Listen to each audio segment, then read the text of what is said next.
غور و فکر مراکب کا مرتبہ رکھتا ہے اور اس کی ضرورت دین دنیا اور عاقبت کے ہر پہلو میں لاحق ہوتی ہے۔ نیکی کے ابتدا مشکل اور انجام خوشائن ہوتا ہے، جبکہ بدی کا آغاز لذیذ اور انجام تلخ ہوتا ہے۔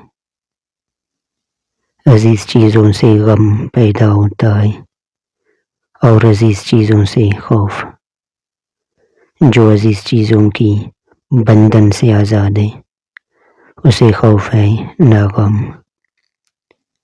میں نے بے شمار چوروں اور جواریوں کو توبہ کرتے ہوئے دیکھا ہے، لیکن کسی جھوٹے کو سچ بولتے ہوئے نہیں دیکھا۔